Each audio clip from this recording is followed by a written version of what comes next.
I gotta, I gotta catch my breath for a moment. Okay. Mason the Brock Henderson. Late night review. Holy crap. Fargo. Episode 8. Just two more. Two more before the finale. So you know that stuff's about to start really happening. And by golly, it does. I mean, holy crap. So, the beginning of this episode is basically everything that was going on last episode with Ed and Peggy, up until that moment when he calls Mike, and then a little bit after that. And it starts off very well.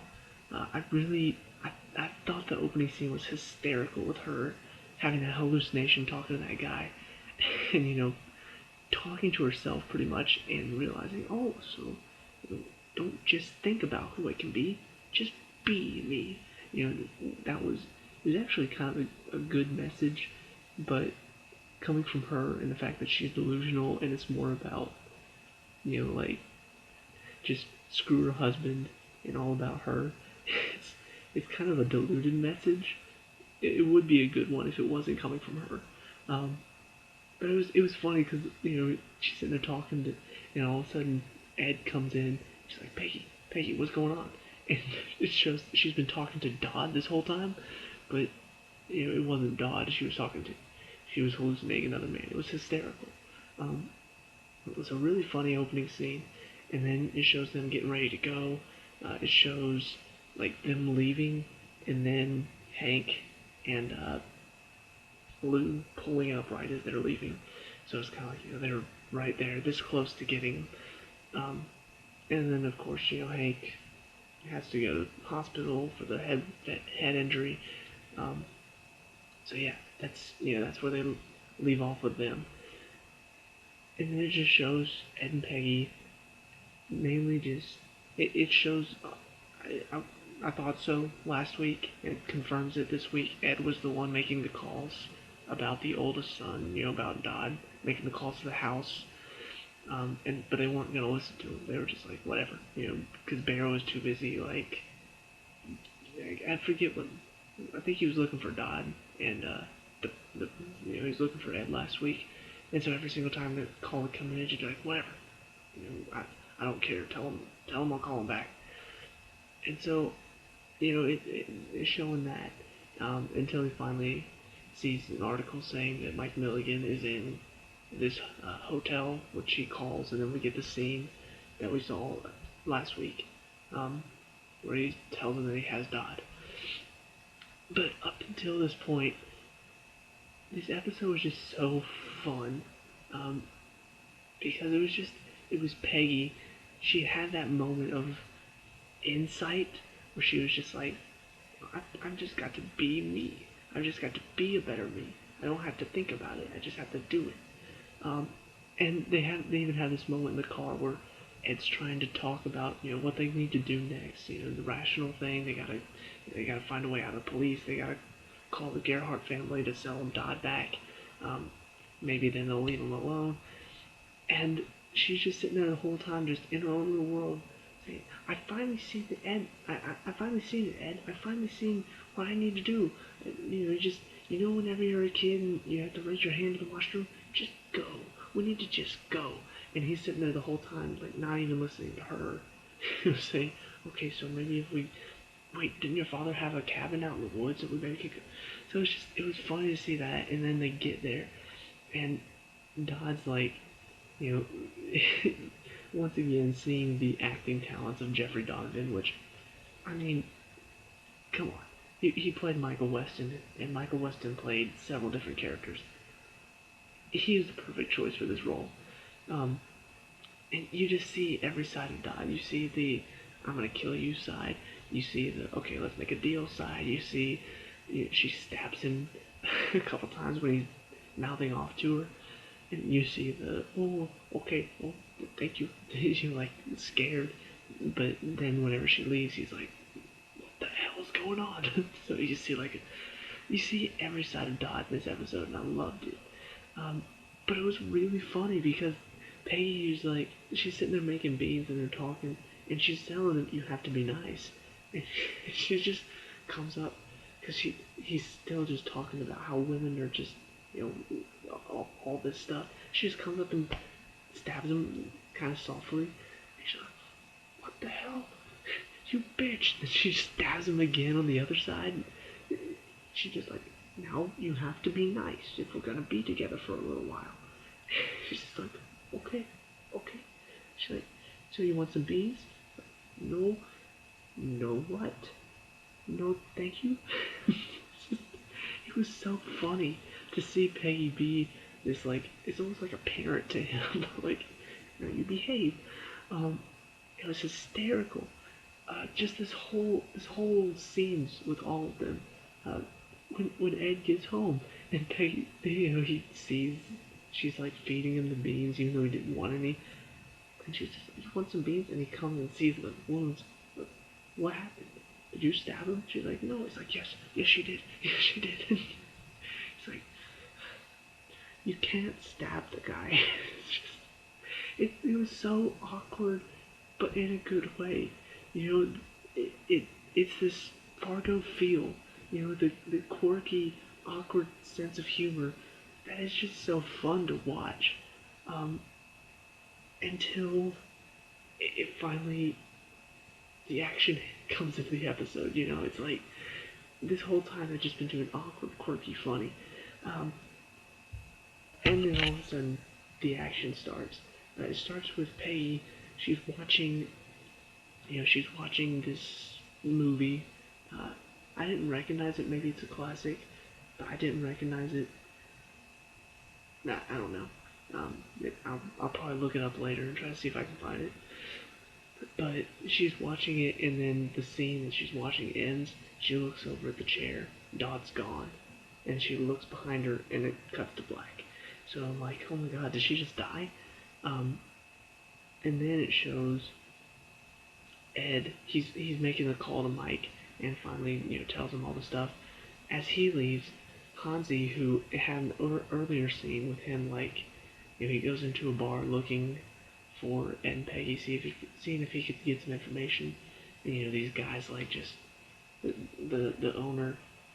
First of all, outside the bar said 22 Sioux Indians killed here, and showed like people. It looked like people just defecated the place. Threw up on it, threw stuff in it. And so he goes inside, asks for some water. It comes back with spit in it. And he's like, "I want you to pour it in front of me." And so he does. He starts asking questions about, you the Ed and Peggy. The guy's like, "Now, are you looking for white people?" And so, just very clearly racist against him. Um, and so he tells them off. I think he was saying, "Would you say it to a man who has a Purple Heart from Vietnam?" I don't know if he did fight in Vietnam. I think he may have. That may be something that they said in the first few episodes.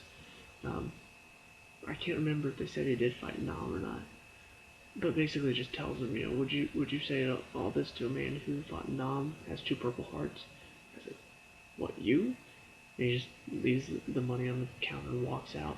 Three guys who were listening in on the conversation, very clear, just idiots, come outside and just start trash talking him. So he turns, pulls out his pistol, shoots two guys in the knee. The other guy runs off screaming.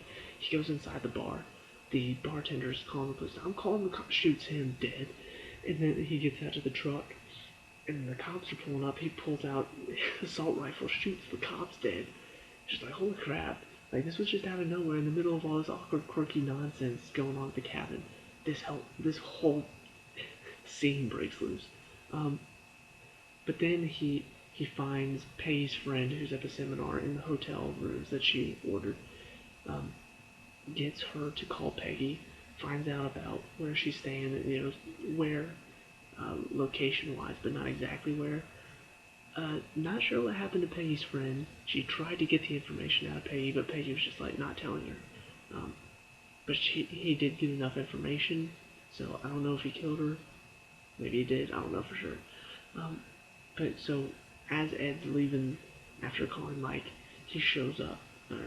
Hansi shows up at the bar or the shop, and asks the guy for information. The guy's not willing to give it up until eventually he, finally threatens him. He's like, okay, okay, I'll tell you, and tells him where they are. As he's leaving, he sees on the newspaper that there's a manhunt for Hansi, so he calls the cops. So, it cuts to black, opens up, Ed's going into the cabin. As he goes inside, he sees Dot's not in the chair, he sees feet on the other side of the bed. It's his wife's feet, and then all of a sudden, noose around his neck. He's being pulled up, and Dot ties him around, kicks the table away so he can't stand on it, kicks the chair away, and just starts talking to him about how his wife is just really crazy and how women are all like this. I'm pretty sure Satan is a woman, sneaky tongue and all that stuff. Meanwhile, Peggy, who was apparently knocked out, I think he choked her out, is waking up, sees the knife under the bed, and is like reaching around to get it.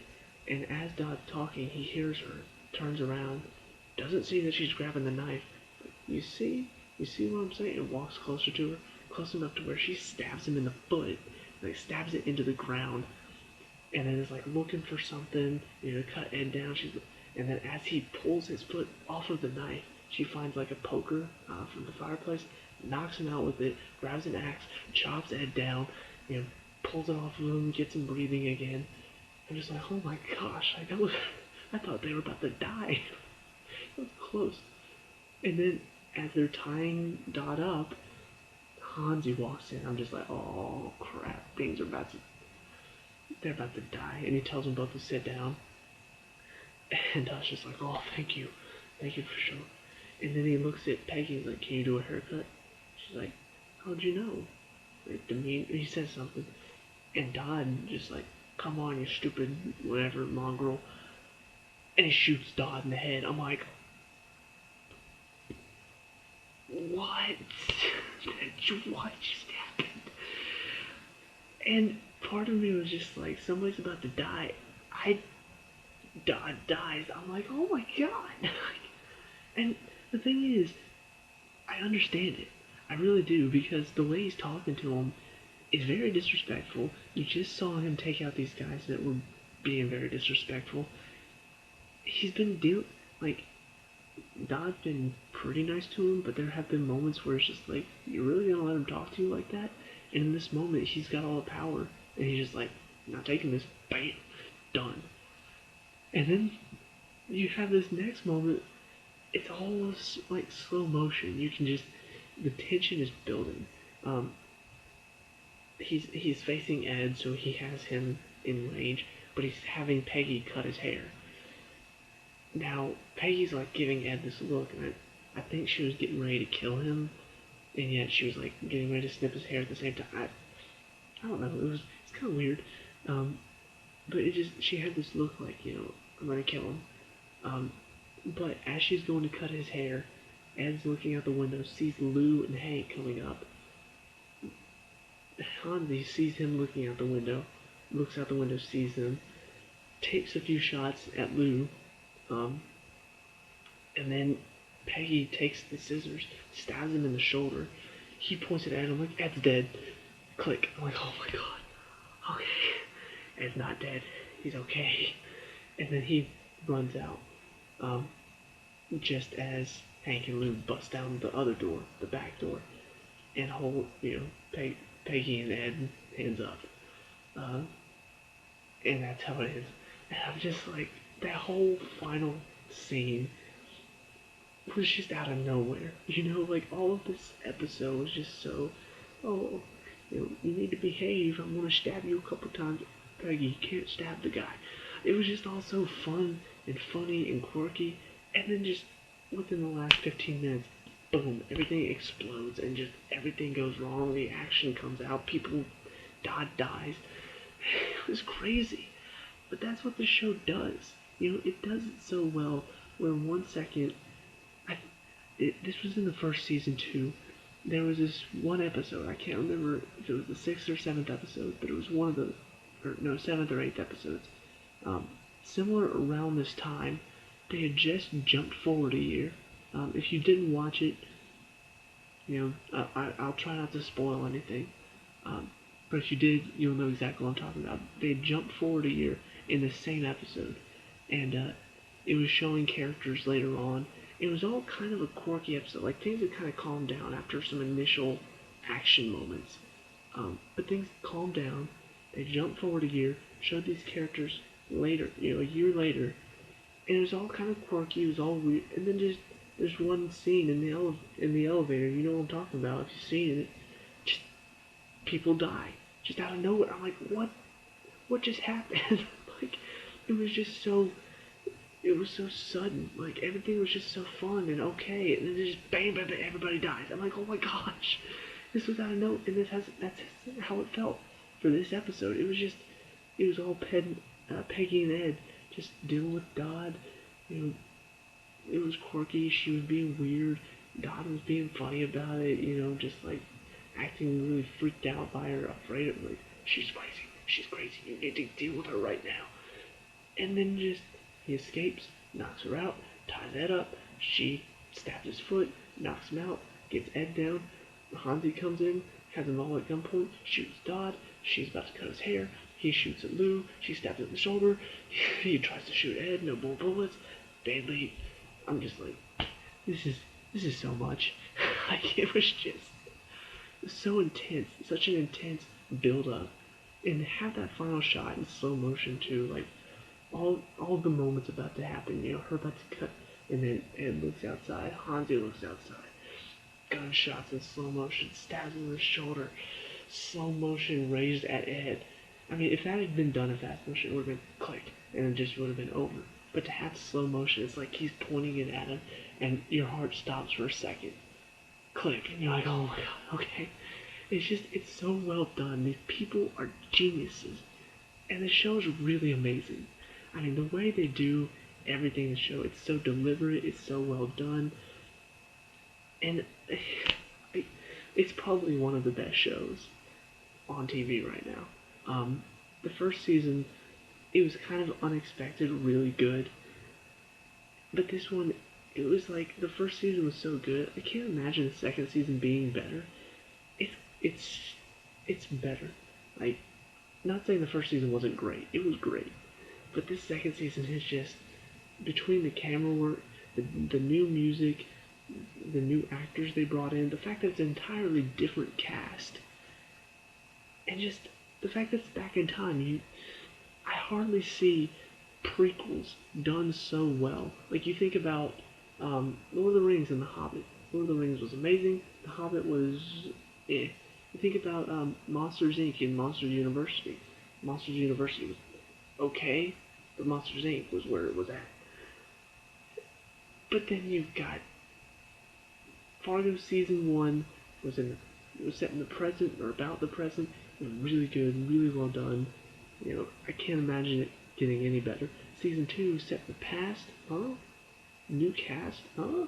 I can't imagine this being, oh my gosh, it's amazing. Like, it has so much working against it, like, especially when you think about just all of this stuff that they have to overcome. Like I said, past, new cast, new story completely. The fact that some of these characters like Lou, well, actually only Lou, Lou's not gonna die because he was in the first season, and yet it's so, there's still suspense. There's still a lot of suspense in this. Just having to build up characters in such a short amount of time, 10 episodes in one season, you have to build up these characters, and they spend the first 3 episodes just building the characters before they finally get into the actual story. It's just brilliant. I mean, I can't really think of any other. It's up there. Like, obviously, I've already said Agents of S.H.I.E.L.D., my favorite show. Walking Dead, it's probably a slightly better show because it doesn't have movies to work off of. Agents of S.H.I.E.L.D., has the Marvel Cinematic Universe to be a part of, and so tying it all together, it probably makes it a little bit better than Walking Dead for me. And so Walking Dead has to do that alone.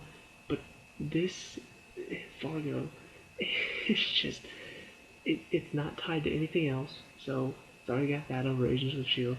It has 10 episodes in one season to work with. It's all new. And yet, it's so good. It is like just as good, or maybe even slightly better than those two series. Um, it is very far up there. Like if it's probably like Agents of S.H.I.E.L.D., Walking Dead, and then Fargo's like right there next to Walking Dead, and they're all like right there. But there's just the fact that they're able to do it with so many limitations. Like this is what I'm trying to say. Is just amazing to me, and it shows one the Coen brothers who obviously they're not producers of this, but they are involved. They're geniuses. And this guy, I think is Noah Hawley is his name, is the executive producer. He's a genius. Just everybody on the staff is a genius. They have to be, because the way they do the show is just amazing. And I'm very excited to see how it is. 2 more episodes. It's gonna be crazy. It's gonna be intense. My stomach's gonna be all churning from like who's gonna die next. But yeah, so really excited. Let me know what you think in the comments. If you like this video, like and subscribe. I'll see you at the next review. Peace out.